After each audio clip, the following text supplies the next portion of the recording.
Nekat beroperasi dengan modus menggembok pagar depan dan memadamkan lampu sebuah kafe dangdut digerebek petugas gabungan. Selain disanksi penutupan sementara, pengelola didenda Rp50 juta. Anda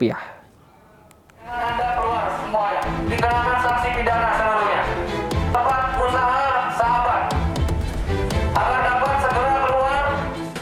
Menggunakan pengeras suara, petugas gabungan Satpol PP, TNI, dan Polri meminta pengelola sebuah tempat hiburan malam di kawasan Dan Mogot, Kebonjeruk, Jakarta Barat membuka gerbang utama yang digembok. Lebih dari 2 jam mengetuk pagar, petugas akhirnya berhasil masuk setelah penjaga ruko membuka gembok.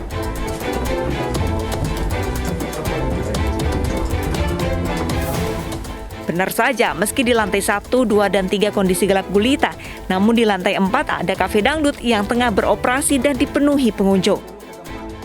Melihat hal ini, para pengunjung segera dikumpulkan dan didata serta dikenakan sanksi sosial berupa pembatasan ruang gerak.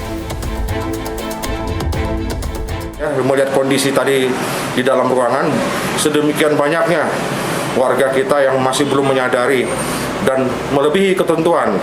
Dengan begitu juga pelaku usaha yang ada tidak mematuhi aturan.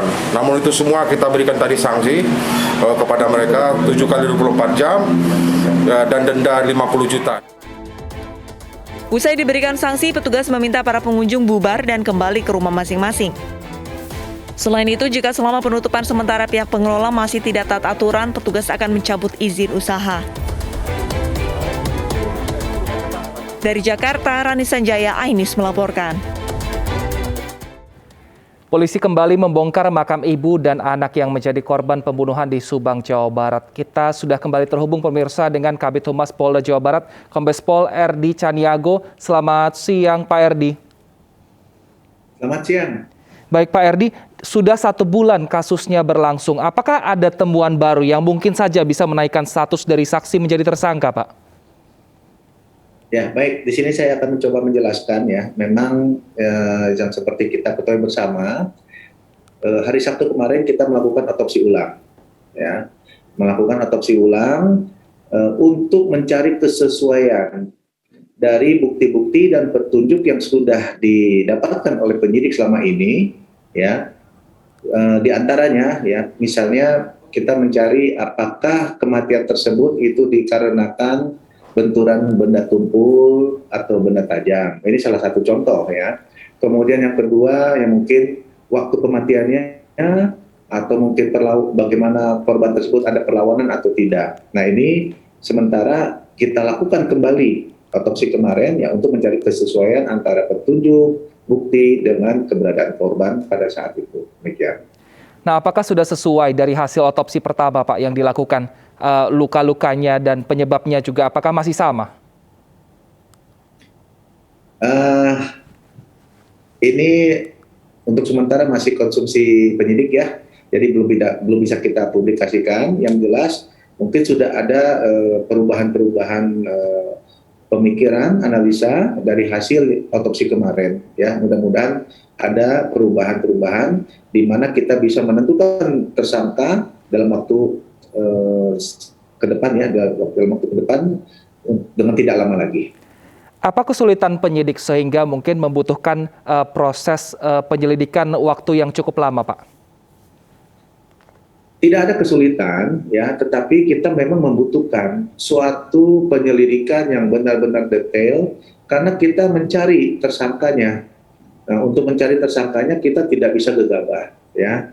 Memang ada beberapa pemberitaan yang mengarah kepada si A, si B dan sebagainya, tetapi kita berusaha untuk profesional, fokus ya, sehingga kita untuk menentukan tersangkanya tidak salah orang, karena ini akan berisiko. Oleh karena itu kita mengulangi lagi.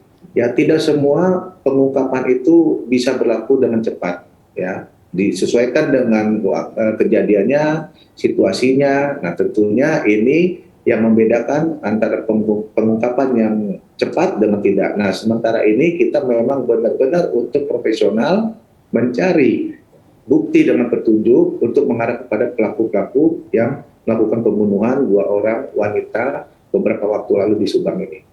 Baik, terima kasih Pak Erdi atas waktunya. Kita harapkan semoga penyidik ini bisa bekerja dengan cepat sehingga pelaku bisa segera ditangkap polisi. Terima kasih, Pak. Kita ke informasi berikutnya pemirsa. Setelah sempat ditutup selama 1 bulan, hari ini SDN Jagakarsa 05 pagi kembali dibuka. Pembelajaran tatap muka digelar dengan protokol kesehatan yang diperketat. Per hari ini 4 Oktober 2021, SDN Jagakarsa 05 pagi Jakarta Selatan kembali menggelar pembelajaran tatap muka. Protokol kesehatan ketat diterapkan. Tempat cuci tangan ditempatkan di berbagai sudut sekolah. Murid dicek suhu tubuh dan juga dijaga jaraknya supaya selalu diterapkan. Untuk hari ini hanya 4 kelas yang diperbolehkan melaksanakan pembelajaran tatap muka. 4 kelas ini yakni kelas 5A, 5B, 6A, dan juga 6B. Masing-masing kelas hanya diisi oleh 30% dari total siswa. Pembelajaran dimulai pada pukul 7 pagi, sementara waktu kepulangan dibedakan untuk menghindari kerumunan, yakni kelas 5 pulang pada pukul 8:55, sementara kelas 6 pulang pada pukul 9:05 waktu Indonesia Barat.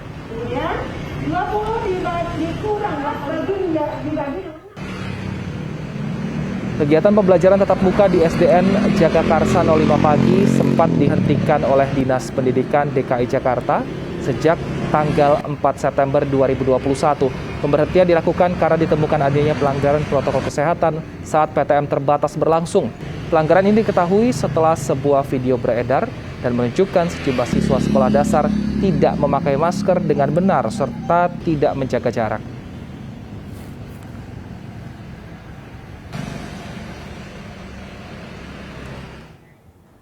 Kita sudah terhubung dengan rekan kami Yasmin Atania di SDN 05 Jagakarsa. Selamat pagi Yasmin, apakah saat ini penerapan protokol kesehatan sudah terlihat dan diperketat di sana? Ya, Wilson dan juga pemirsa, per hari ini 4 Oktober 2021, Sekolah Dasar Negeri Jagakarsa 05 pagi Jakarta Selatan telah kembali melakukan pembelajaran tatap muka, di mana tadi dimulai pada pukul 7 waktu Indonesia Barat hingga kurang lebih pukul 9 waktu Indonesia Barat.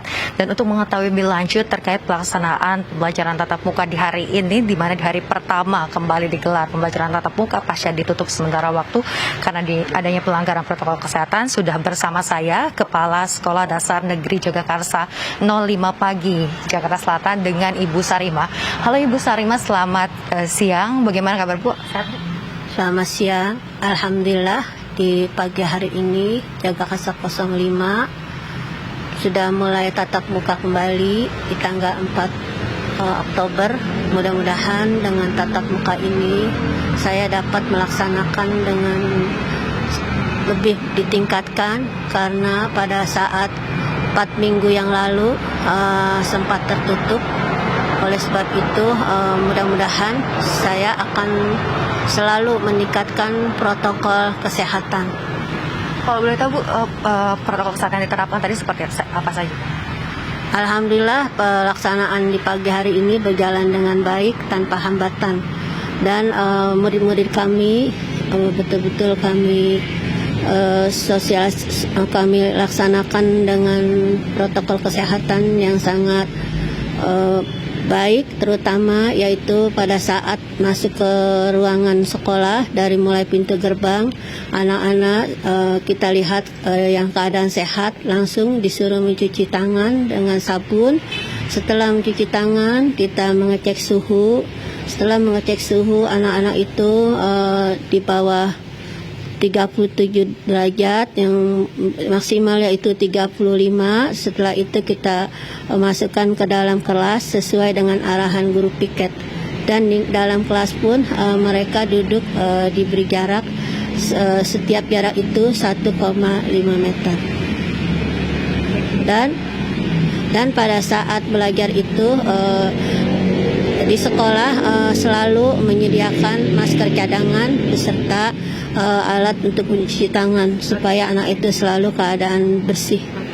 Baik, terima kasih banyak Ibu Sarima atas waktunya. Sehat selalu ya Ibu ya. Ya, Wilson dan juga pemirsa, memang saat ini untuk penerapan protokol kesehatan semakin ditingkatkan lagi seiring dengan kemarin sempat ditutup sementara waktu ini.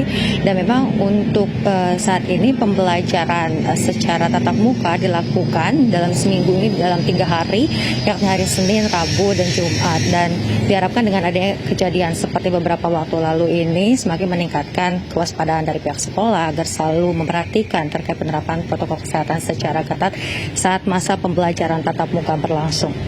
Wilson. Yasmin Atania melaporkan dari SDN 05 Jagakarsa. Terima kasih.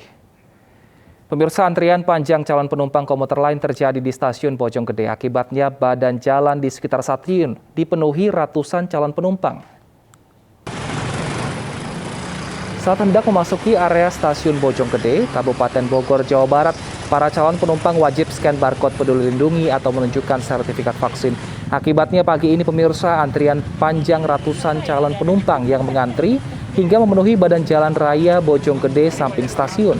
Meski saat ini Kabupaten Bogor telah menunjukkan status PPKM level 3, sertifikat vaksin atau aplikasi Peduli Lindungi masih menjadi syarat wajib bagi calon penumpang yang hendak berpergian dari area Bogor menuju Jakarta.